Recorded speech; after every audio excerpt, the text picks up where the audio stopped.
inspiring interviews with today's top landlords. This is the Rental Income Podcast. And now, Dan Lane. My guest on the podcast today is like most people. He's got a full-time job. He's got a busy schedule. But on the side, he's been working on building out his rental portfolio. And over the last couple of years, he's bought 12 properties that he self-manages. I think this is absolutely incredible. I want to hear exactly how he got to where he is today. We'll get into it in just 30 seconds. We need to get a quick word in from our sponsor. We'll come right back and we'll meet Chris Cucchiara from North Carolina. Are you having a hard time finding great investment properties? Unfortunately, the best deals are rarely found locally. Successful investing begins with the right properties in the right markets. Norada Real Estate provides everything you need to invest in the best deals across the U.S. Our simple, proven system will help you create real wealth and passive monthly cash flow.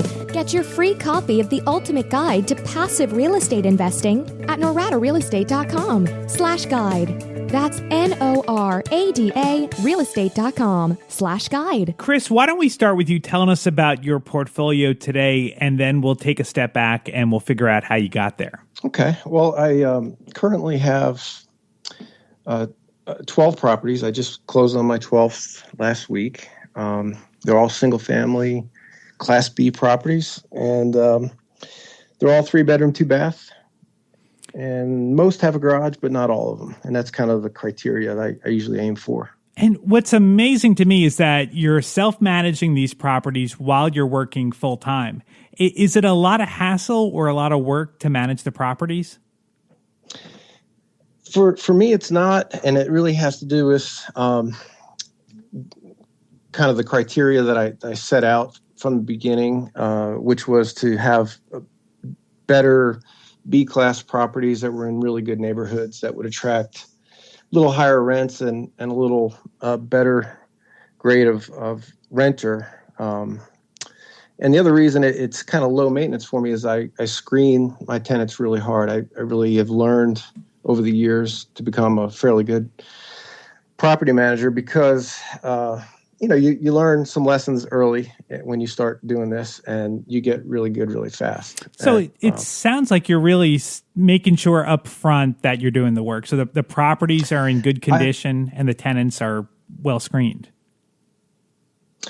They are. So whenever we buy a house, we try to buy at a deep discount, but we fully renovate the house and make them really beautiful and attractive for really good tenants. And on the screening side, I have criteria laid out. It's plain. It's on my website. Basically, a 650 credit score or better is what we're looking for. I'll bend slightly on that if somebody comes in at 642 or something. Sure. I'll look at their income and some of the other criteria. But income 3 times the rent, and good stable job. And so far, it's been fantastic. I just don't have any late payments at all. Very few issues, great. Very few problems. That's great. Now, tell me about the rehab. So when you buy a property, like what are you doing to kind of make it nice so that you're attracting a good tenant and also kind of tenant-proof at the same time?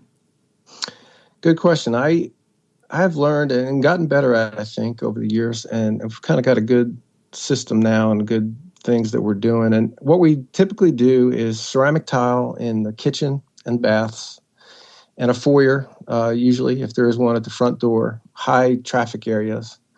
But we're using a very high-grade laminate throughout the rest of the house. And I used to just do it down the living room and down the hallways. Now I'm just doing the whole thing, bedrooms and all. I just found that that's what people want. This is not like a 50 cent per square foot laminate. This is a $2 square foot laminate. It looks like hardwood. It's really beautiful. It's a dark color. We do, the paint on the walls is like a taupe color and then a nice bright white trim.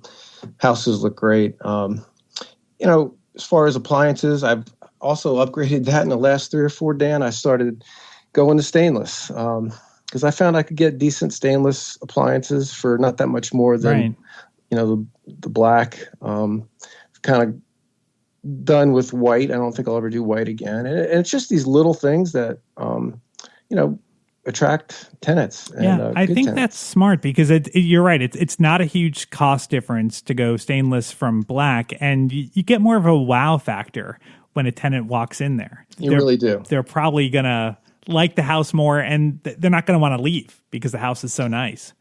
It's true. I mean, we even go as far as, like the one we're doing now is an older house, older than I normally buy. It's a 1978. And most of the houses I've been buying are 20 years or less. But so we'll go as far as to change all the doors. They're all the old solid wood doors and been painted 100 times. So we're putting all 6-panel doors on with the nickel hinges and trim. We change out all the hinges, the doorknobs. Even if the doors were 6-panel, we'll change. We'll get rid of all the gold, any gold light fixtures. I usually put ceiling fans in, usually in the living room and the master bedroom. So just little things like that, and try to make it as attractive as possible. What about the major systems? Like say a hot water heater. If there's maybe 2 years of life left on that, will you keep it or just swap it out? To date, I probably should have been, and I know that's probably smarter in most cases, but to date, I have not done that. If it was working, we left it in place and figured we would expense that when the time came. Okay. But that said, this house that I closed on last week, it was pretty tired looking, like extremely tired looking. So we did replace that. It was the first time I've replaced a hot water heater out of 12 properties. Okay. Now, the other thing that you're doing is you have your tenants sign 2-year leases, which I think is a great idea because turnover can really kill you. And I think that's probably made a big difference in your profitability, hasn't it? It has. It's all part of the low maintenance program, and having people that want to stay, they're looking for a place to settle. So you'll weed out a lot of potential tenants that maybe are just looking for a place to crash for a year. Yep. Before they move on to something else, So yeah, you get people that are a little more committed to staying, and it's less hassle. So after 1 year, if my lease ran out and they did decide to leave, then that's more management. That's more having to share the house again. Make sure paint's touched up and do it all over again. Do you put that in your advertising that you have a minimum 2-year lease, or do you wait for people to call in before you tell them that? No, it's right there. Everything's in black and white in the ad, and I actually kind of put it right in the forefront. I want to, like I said, I want to weed them out early. I don't want them calling me if they're not interested in 2 years. You know what I mean?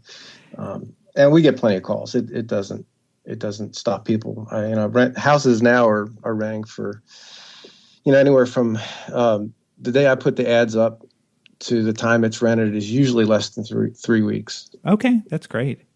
Now, you live 2 hours away from your properties. Has that been a challenge at all, being that you can't just run over after work if something has come up at one of the properties? Like, has the distance been an issue at all? It hasn't, because I built a really good team of contractors that, again, was part of the strategy going in. I, connected early, went through a few, but as you weed out really good, reliable people, I'm very loyal to I have a great plumber, a great electrician, excellent handyman, and whenever I need something, it's just a text or a quick email or phone call. And, I give them regular ongoing business. I pay them immediately when they do something for me. The day I get the invoice, I pay them, and they all know that. And they treat me right because of it. It kind of works both ways, and I get good response time out of them, and I get decent, consistent, honest, contractors. Coming up on the Rental Income Podcast. Chris has been using some creative financing to finance his portfolio, so I want to get into exactly what he's doing. But first, I want to take a moment and thank our sponsor today, MyLandlordHelper.com. If you're feeling a little bit overwhelmed managing your rentals, but you don't want to turn over the entire management to a property management company, MyLandlordHelper.com might be what you're looking for. They can help you with tenant communication. So if a tenant has a problem, whether it's 3 o'clock in the morning or when you're sitting down for dinner, they have people available that will take that phone call. They will be your point of contact for your tenants. If your tenants want to pay rent, they will take care of rent collection. They have a couple different portals tenants can use. They'll send out reminders a couple of days before the rent is due. And if the payment is late, they'll make follow-up phone calls. They'll send out late payment reminders.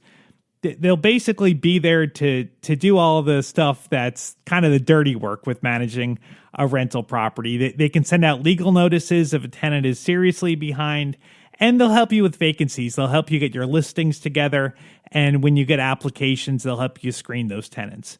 It's a really good service, and it's very affordable. It's about $50 a door, so it's a lot cheaper probably than what you're paying your property manager right now. If you want to find out more, go to mylandlordhelper.com. You can get more information, and you can also sign up for a free 30-day trial so you can test it out, see if it's for you. If you have questions or you want to find out more, they have a very friendly staff, and they'd be more than happy to get on the phone with you and answer any questions you might have. Just go to mylandlordhelper.com for more information. That's mylandlordhelper.com. All right, let's get back to the show. So, Chris, tell me about the financing. How are you financing your rental properties? Okay, well, after the first couple that I purchased with 20% down in a more traditional manner, you become more of a real investor when you have to get creative and find other ways to kind of get things done. So, for me, I learned about finding private lenders, and I actively started seeking them. And through the local Real Estate Investors Club, I connected with, over a period of a couple years, a couple different lenders. We actually have a Yahoo Groups page that is part of our local chapter. And so people post stuff on there all the time. And you might see a lender post, they've got $100,000 to invest. Somebody's interested, And so anyway, I located people like that, and I would reach out to them, talk to them on the phone, try to get them out for a cup of coffee to start to build a relationship with them. And I did this with a couple of different individuals, and ended up, doing a deal together. And beyond that first deal, we built a lot of trust, and have since done several with each of these private lenders. Now, And, I've noticed that there's two different types of private lenders. You have the people that are investors themselves, and they have some extra money and they want to just diversify or have some more passive income streams. And then there's also the person that just has money. They've got maybe a good job where they make good money, and they don't want to take the time to learn real estate. And so it's easier for them just to give you the money, someone that knows what he's doing. So how are your lenders? Like what group would you say they fall into? A little bit of both. Okay. They both are actually doing some investing themselves. Okay. But I would say the majority of it, their money is made by lending it out. Okay. And they dabble. They dabble in real estate investing, but they're more lenders than they are anything else. Okay. So tell me how it works. So, are you recording their loan as part of closing, or is this just some a note that you've written up that you give them that isn't recorded? No, it's they basically become the mortgage company. Okay. It's all official. They're on the deed of trust. Yeah, okay. They're on the deed of trust, and so I guess real world examples are probably the best. Yeah. This last house I just purchased, I bought at a deep discount on online auction actually, and I've done that before. So I was able to get a house that would have an after repair value of about $130,000. I bought it for about $60,000. I borrowed $72,000 from my lender, my private lender. So I borrowed above what I had to pay for the house. So when we closed with the real estate attorney, my lender's name, husband and wife, they end up as the lender on the deed of trust. And I walked out of the closing with almost $13,000 that I put in the bank to use towards the rehab of that house. And that's just a typical example. That's great. So you've walked out of there. That lender is total. Go ahead. I'm sorry. That lender is totally willing to, if you think about it from their perspective, why wouldn't they lend me that money? If they do any homework on their own, they can quickly find out online a rough, value of this home. And they can see that there's a ton of equity in it. Mm-hmm. So if I would ever default, which of course I wouldn't, but if I did, they are not only going to get their money back, but they're going to get their money back plus some. Right. Because the house is going to be worth more. And so it's a very secure loan for an individual. And the lenders you've worked with, that they haven't give you any pushback about you walking away at closing with money before any work's been done? A lot of times lenders will have like a draw. So after the work's done, then they'll give you the money. But your lenders haven't asked for that? They haven't asked for that. That's awesome. I think probably, Dan, to be fair about it, probably the first time I did a deal with either one of them, that probably didn't happen. It was probably just for the amount of the property. Okay. But as we built a relationship, and these people kind of become, friends almost, mm-hmm. and there's a lot of trust. And I pay them on time every month. Now it's been for years. I've refinanced several of them, so they get their money back.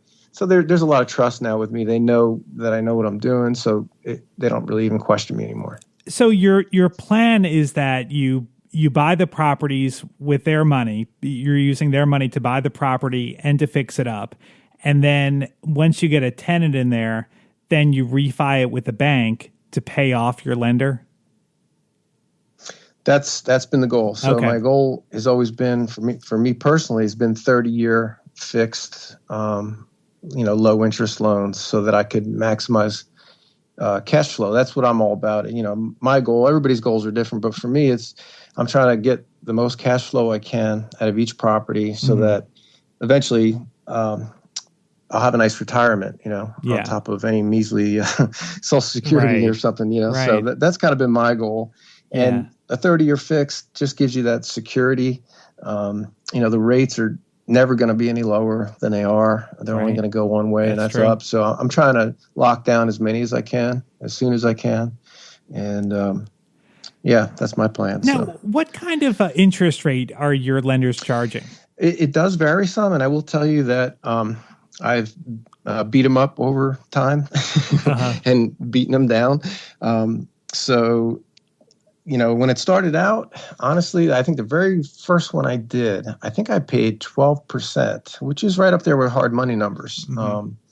And I think we had a 2-year term on the loan, max 2 years where I'd pay them back. And, it worked. It worked fine. It was a win-win. They made money. I made money. I paid them back in a year and a half or so when I refied. I think I then talked them down to about 10% on the next deal. Long story short, both lenders now are down to, one is down to 9%, the other is down to 7%. And we've gone to interest-only loans on the last several. That's been working out really good for me.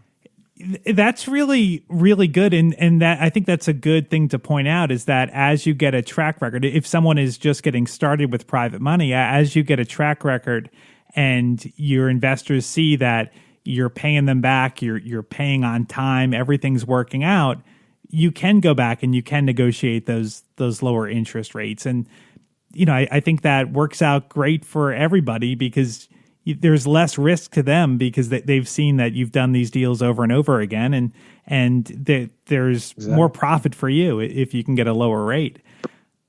And so you then you go to a bank and you refi it. Have you had any trouble getting the long-term financing as you've been getting more and more properties? Has it been more challenging? It has. I'll tell you and the listeners that if they're heading this direction or that they have a similar plan, houses 1 through 4, or if you have good credit, are relatively easy to get 30-year fixed financing. It's when you get above 4, when you get from houses 5 through 10, it's a whole new set of criteria. You need more in the way of cash reserves in the bank per property. So it gets harder and harder as you go, because you need more and more cash reserves because you have more and more properties. Mm-hmm. And for anybody that's not clear about what that means, is basically for each house that I own, I have to have principal, interest, taxes, and insurance. So your PITI. If on a house, let's say it's $650 per month for all in, you have to have 6 months of that. So $650 times 6 per property. So the more properties that you accumulate, the more and more they want to see sitting in the bank as cash reserves. That's problem number one as you get above 4. Then your credit score requirement jumps on house number 5 from 680 or better to 720 or better. So you got to make sure you're keeping your credit tight and keeping your revolving credit low and all those little tricks that you got to do to keep your score high. And then thirdly, you've got to have 25% equity in any given property that you're trying to refinance. So if you've got a house that's valued at $100,000, you can't owe more than about 75 on it, or you're going to have trouble refinancing, or you have to bring cash to closing. Yeah, so that's a good point. That's kind of what I've learned, the hard way. Yeah, it definitely takes time, and you've definitely got to build up those reserves. Yeah. So, well, Chris, this is a great story. I really appreciate you coming on and sharing your story with us. If somebody wants to learn more about you, where's the best place online for someone to look you up? Well, I do have a website. It's kind of a long name, Dan, so you may want to just link to it, but they can email me at TFA, it's Tom Frank Apple, TFA office #1 at gmail.com. Awesome. Well, I will go ahead and put your website and your email on my website. You can look it up later on at rentalincomepodcast.com/episode 148. If you like this podcast, we have new episodes every single Tuesday. Make sure you hit that subscribe button on whatever app you're listening to. That'll make sure that you automatically get the new shows as they're released. And also leave me a review. It really does help if you leave us a review on whatever app you're listening to the show on. Thank you so much for listening and for your support, and I will talk to you next Tuesday. My name is Dan Lane, and this has been the Rental Income Podcast.